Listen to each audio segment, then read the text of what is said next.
الله يبسط الرزق لمن يشاء ويقدر وفرحوا بالحياة الدنيا وما الحياة الدنيا في الآخرة إلا متاع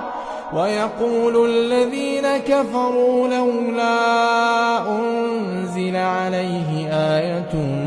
من ربه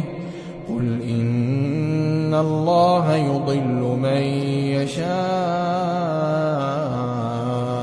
ويهدي إليه من أناب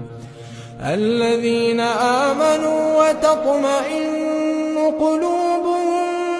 بذكر الله ألا بذكر الله تطمئن